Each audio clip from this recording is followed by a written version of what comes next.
Hey there and welcome back to Rimworld. My name is Pete and today we complete another episode of our Rimworld Anomaly Sea Ice Challenge with the transhumanist Paragons of Pandroth. Last time we left off, after slowly rebuilding our small psycasting outpost after a Noctilith attack, we also used a captured sanguiphage to create Brock, the super ghoul, and we sent out the Nociosphere to help us in 2 trouble attacks with devastating effectiveness.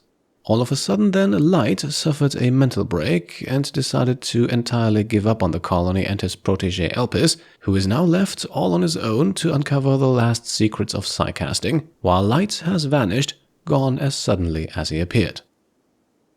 Now to get things started today, we queue up some gene extracting using our Hussar Shadow, who still has a few useful genes left to extract, and we also install a bionic leg onto our drilling slave Karen, to get rid of a scar that we actually caused ourselves. This one here was dealt by none other than Ghoul J.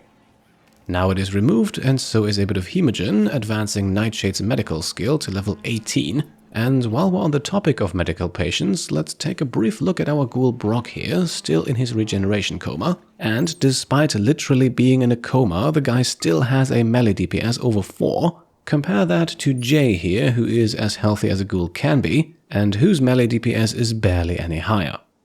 So I think we can eagerly look forward to the day that Brock wakes up from his coma.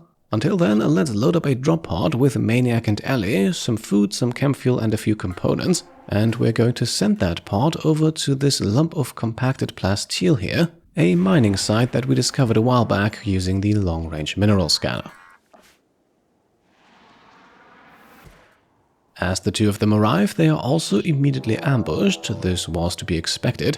Thankfully though, our attackers are only 2 man-hunting raccoons, and not only is Maniac wielding a Persona monosword, but we also have access to the stun psycast.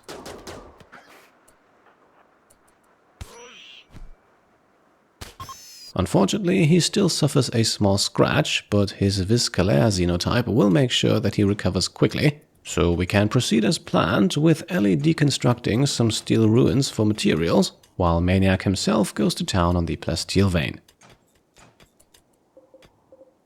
Back home then, we are informed of a masterwork void sculpture made by Kojiro, a definitive proof I think that the production specialist does apply to artwork quality as well, especially if we also take a look at the quality levels of all other void sculptures he has made so far. A short moment later then, Shadow's gene extraction procedure is complete. We receive a gene pack containing 3 genes. Heat tolerant is probably not all that useful for us, and standard body is purely cosmetic. Go juice dependency, however, could be of interest for some of our more combat-oriented pods. Either way, we'll continue right away by hopefully extracting some valuable sanguiphage genes from our Ghoul Brock, before we then queue up the construction of our very first mech band dish. Like the mech band antenna, this device will be used to attract the attention of new and more powerful mechanoids. Mechanoids that we will need to defeat if we ever want to unlock the highest tier of mech tech. For the moment though, we will not summon an Apocriton just yet. Instead, we briefly check in with Maniac and Ellie making good progress, just as a combat supplier trade caravan arrives on the sea ice. While they're still busy making their way over to us, we also have a drop of cargo pods. Inside of them, some smoke leaves that we might want to find a use for, and of course some steel slag chunks to smelt. In Ellie's absence, Volek then takes care of the trading, but it is not much. We sell a duplicate gene pack and grab the one for super size sensitive. Apart from that, we only sell off some old and no longer needed gear. Speaking of gene packs, Sanguiphage Ghoul Brock now produces another one. Once again, it is a combination pack containing attractive and tox immune. Certainly some positives, but not really what we're looking for. Our next target then is Ghoul Midnight for some more of those wasted genes, just as Lauren makes another masterwork flag vest. Just a few hours later then, the next group of travelers arrives on the sea ice. This group obviously much smaller, but also with some items to trade. Once again though, their way over to us is interrupted by a much larger group, not humans but Shamblers, a good 177 of them, thankfully though not attacking immediately, instead just roaming through the area. So for the next 1 or 2 days, we should probably be careful when venturing too far outside of our base. For the moment, however, our attention is demanded by yet another successfully completed research project. We have unlocked Skin Hardening, a project that will most likely come in handy to improve our other ghouls further too, and let us now continue with Marine Armor, a project that we have already started. We then also get the message that Nazim has finished studying the almost forgotten Twisted Obelisk, and that he has now learned how to deactivate it. And I'd say let's do that. I personally found it to be a bit underwhelming. I think mechanically the Twisted Obelisk would have benefited a lot from us being able to select which particular mutation to get. In its current state, the random nature of it all just makes me never want to use it, so we might as well get rid of it and have one thing less to worry about. Now, after finishing with the plasteel mining and sending over some extra steel and components, it's time to send Maniac back home, together with all the plasteel the pod can carry. In total, we have gathered almost 450 units here, a worthwhile trip, considering that we have only one single plasteel vein unlocked on our map for the deep drill. So, a few moments later, Ellie follows suit. Nazim has successfully deactivated the obelisk, and here she is, home sweet home. Ellie's first order of business will then be to trade with that pair of travelers who arrived earlier. Once again, we are selling them some spare gear and equipment, and we grab ourselves another reinforced barrel. That barrel will help facilitate the construction of a second mortar, while we witness Brock taking his very first steps in ghoul form. He is still suffering from gene loss shock, but despite that his melee DPS is almost at 12, which is roughly double that of a Scyther. From our Waster Ghoul Midnight, we then extract the Awful Animals gene pack, a useful negative since we don't really do the whole animal thing all that much. However, it is also one that we already have, so we can briefly sell it to the traders here. In brief succession then, both groups of travelers make their exit. Our mechanitor Lauren has also been plugged into the gene extractor next to hopefully grab some genie genes. In the evening, we also send a transport pod full of food over to Elpis. His stay at the psycasting outpost is coming to an end, and obviously we do not want him to starve on the finish line. Just in that moment, we are also informed that the Nochiosphere has finally begun to destabilize, so next time we send it out, we will not get it back, so we want to pick that moment carefully. For now though, let us call in our very first Apocriton with Vulek, the highest tier of mechanoid we can call in with a mechanitor, and just like the mechband antenna, the mechband dish is destroyed in the process, and thus we lose the plasteel and the 2 advanced components it took to construct it. Now I think you can see what the idea behind all of this is. I'm hoping that we're able to lure mechs and shamblers into each other, although as the mechanoids arrive, it clearly turns out that that won't be necessary, as they have landed pretty much right on top of the shamblers. So then, let's briefly talk about the Apocriton, the glowing mechanoid in the back here, capable of reviving up to 30 allied mechanoids. Now in this case, the allies are only Scythers and Militors, so that won't be overly effective, but with more powerful mechanoids to accompany it, this can be very dangerous. You can also see it here, the Apocriton does not like melee combat, instead it jumps out of melee range to use its toxic needle gun, a weapon that is obviously not all that effective against Shamblers. The fact that the Apocriton then briefly runs back into the action has to do with its resurrection radius. While the needle gun has a range of 45 tiles, the resurrection ability only has a range of 10. Now, despite its rather unassuming stature, at least compared to war queens or centipedes, Apocrytons are actually the most durable enemy mechanoid in the entire game. Both armor and health are incredibly high, and they are further protected by a shield unit, so even if engaged in melee combat, they will be able to survive for a long time. Offensively, meanwhile, their melee capabilities are lackluster at best, and, well, even the strongest armor won't protect you indefinitely, at least not after being swarmed by more than 100 Shamblers, and so, eventually, in a big electrical stun pulse, the Apocriton goes down, and it drops a nanostructuring chip, the highest tier of chip available in the game, and our key to unlocking Ultra Mech Tech. However, for the time being, it is still protected by well over 150 Shamblers, so let's watch as we unlock the probably more or less useless Wimpy gene pack from Lauren, and then we prioritize the production of a few more advanced components to construct the next mech band dish as soon as possible. After all, what worked once might just work again. The Shamblers' numbers have barely taken a dent, and most of them will stay on their feet for quite some time longer. The only issue is that unfortunately you can't spam calling in mechanoids, so we'll have to wait for 1.5 days, and as you can see, this cooldown is shared across all types of mechs we can summon. Enough time for Kujiro to use his unnatural healing abilities again, once again on Nightshade. She still has a stab scar on her torso. Let's see if he can remove that. And indeed he can, and with no side effects either. And at this point, let's briefly jump over to Elpis, who is just about to grow Anima Grass patch number 18. Only 2 more and he can finally unlock his 6th and final psycasting rank. Back home on the sea ice, meanwhile, things remain calm while we just sit and wait. The horde of Shamblers doesn't really appear to move anywhere, and so the scanning of another underground uranium deposit remains the most exciting news for quite some time. An eclipse then unfortunately poses some trouble for our power supply. While we're not solely relying on them, our 8 solar panels are definitely providing a good amount of electricity, so we'll have to keep a close eye on that. One thing we have also set our eye on now is the Grand Architect structure in the middle of the map, with colony wealth slowly approaching that threshold of 350,000. I think it's time we start studying it. After all, we do want to experience the Arconexus ending in this playthrough. Thankfully, that is not mutually exclusive with the Anomaly ending. Speaking of Anomaly, we have made some study progress and have now unlocked the Juggernaut Serum, and with that, all 3 serums are now available to us. Up next then is Revenant Invisibility, allowing us to implant a Revenant's spine into a human to temporarily turn them invisible, mechanically very similar to the invisibility psycast, and obviously right down the alley of a transhumanist colony.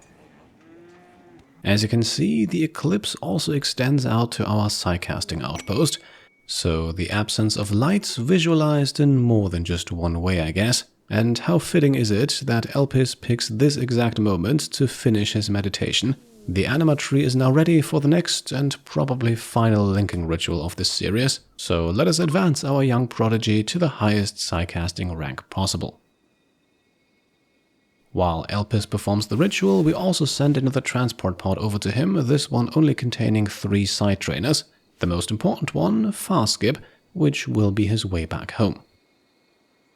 Eventually then, the anima tree linking ritual comes to a close, and we get to select one more psycast for young Elpis, and well, I think there is only one choice we can make here. With Light being Elpis's mentor, I think it has to be like this. We are of course going with Neuroquake. Afterwards then, using the 3 side trainers, we'll have Elpis learn Farskip, Word of Inspiration and Berserk Pulse, and then to send him and a few items back home, we'll have him form a caravan. We definitely do not want to leave that anti-grain warhead behind, and there's also 4 shards and an advanced component that we all want to grab. With his inventory then loaded up to the maximum, Elpis makes his exit. His psycasting exodus has officially come to an end, and he can now use his newly learned Farskip psycast to return home. And there he is, our young colony leader has returned. His spiritual journey has given him lots of new powers, and I think up next on the list is to shift his focus back on the void. And once again, how fitting is it that mere seconds after Elpis's return, the eclipse comes to an end? The symbolism definitely strong these last few episodes, but let's not get too caught up in it. After all, the cooldown is over and we can finally call in another Apocriton. This second one will also be accompanied by 4 Tesserons, but I don't think that'll change much about the outcome. I am also going to fast forward this next section here to show you that I did not save and reload anywhere, because honestly I too would find it suspicious how close these mechanoid drops always land to our enemies. But what can I say, as you can see it happens again, and this time the mechs land even closer. So that means the fight breaks out immediately, and while it may look like the horde of Shamblers has been drastically reduced, we are still talking about roughly 100 here. It will take a few moments though for all of them to register what's going on and to join the fight.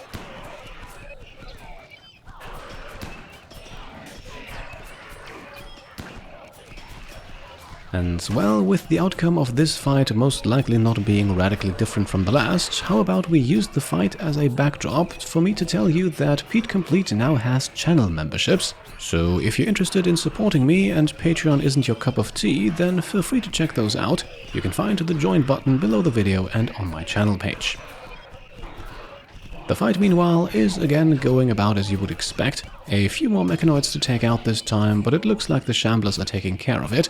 And while they do, let us now perform a pleasure pulse ritual. Elpis has returned, and so the Void has to smile upon our colonists. With all of Kojiro's Void sculptures, we are also finally capable of achieving 100% ritual quality, resulting in a 25-day mood boost, particularly useful for Elpis himself, who as the colony leader now has supreme expectations. The Apocriton meanwhile goes down. A handful of Shamblers still remain, but their life force will leave them soon enough, and so we're on the brink of finally being able to collect those 2 nanostructuring chips. The Pleasure Pulse then a success as well, granting Elpis a plus 21 mood bonus, this of course largely a result of his sky-high psychic sensitivity. Now, one thing you may have noticed is that our small psychic outpost still remains. It was named Xavanazos after one of my Patreon supporters, and it is now being abandoned. For some reason, this angers a local tribe, but it also gives us a brief explanation as to how all of those ruins we find across the world came to be, as we now leave our own. At this point then, I think it's time that we finally reform the Paragons of Pandroth. I didn't want to do this with Elpis not even being in the colony, but now that he's back, let us select our 4th and final meme. And thanks to your plentiful feedback on the last episode, I've made a decision. It's going to be High Life. Not only is this a meme that we have not used yet in any of our other playthroughs, but the idea of furthering the transhumanist cause through drugs, that kind of speaks to me. After all, they too can be used to enhance one's abilities beyond what's normally possible. The corresponding precept then also increases our drug harvest yield, so establishing a steady supply should be a little easier. Now, I did also read a lot of comments once again in favor of the blood feeder meme. Since we already used that in the last series, I'll offer a compromise. We'll add the blood feeder's revered precept, arguably the core part of that meme, but the meme itself we will not pick. Some of you also proposed the Inhuman meme, centered around the inhumanizing precept, and while this certainly intrigues me too, and in some ways even matches the transhumanist idea, I think we'll leave it be for now. I'd say though that if we are able to reform our ideology once more before the end of the series, then we'll go with this. For now, we'll just grab a small 25% bonus to our Void study efficiency. We are almost done with all projects anyway, and I think we've earned it. Now, the High Life meme has unlocked a new ritual, the Smoke Leaf Circle, which we are going to aptly name the Pandrothian Puff, and we're also going to have it recharge Psyfocus. I think that is thematically suiting. Essential part of this ritual then has to be the so-called Burn Bong, which we will now rename into the Arco Bong, a construction that has to be made from wood, which could get interesting. After getting rid of the not quite so suitable flop hat requirement, then we're done. Introducing the new and improved Paragons of Pandroth, now trying to transcend humanity in more than just one way. And I think this reform warrants a speech from our recently returned leader, which will get underway promptly, while the caravan here is still making its way over to us. A second trader then arrives just a few moments later in the form of a trade ship, but let's finish the speech first before we call upon them. And it is an encouraging speech, earning us one more ideology development point. The orbital trader, meanwhile, only the recipient of some elephant leather and some old furniture. Their inventory is sadly a bit underwhelming.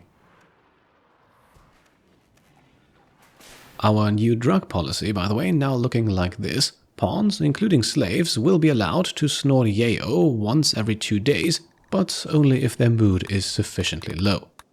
We will likely expand this further in the future with more regular use and perhaps the introduction of more drugs like go juice, but for the moment I think this suffices. As a good leader, Elpis is then also the first one to try some yayo. This gives him a 35-point mood bonus and also maxes out his recreation need, not to mention that it also significantly fills his sleep need, so hopefully we'll have happier, more productive colonists incoming soon.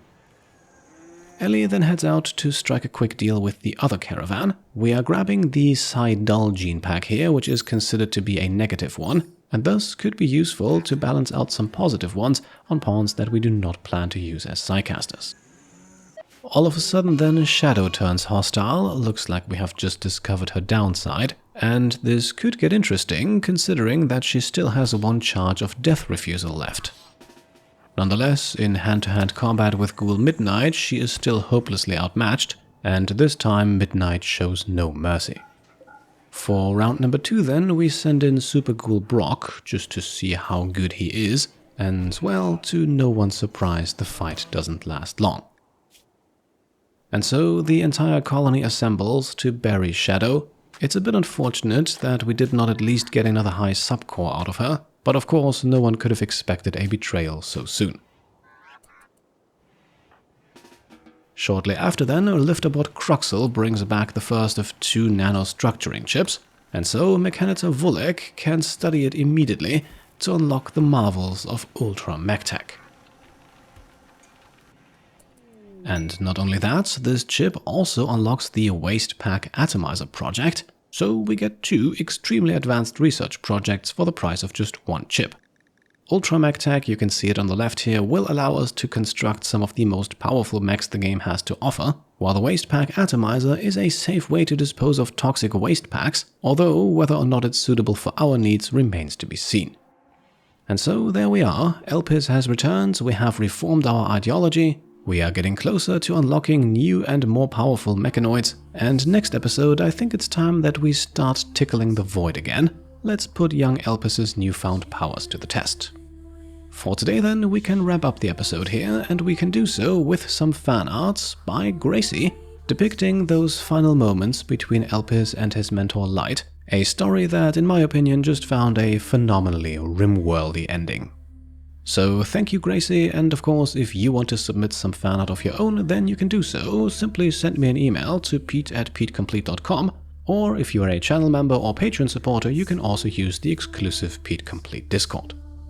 And that's it for today. As always, I hope you enjoyed the episode, and if you did, then I would be very happy if you could leave a thumbs up. If you like what I'm doing and want to support me and my channel further, then you can of course go ahead and subscribe, grab some merch over on shop.petecomplete.com, or become a channel member or Patreon supporter. Thank you all for watching, and I'll see you next time. Cheers.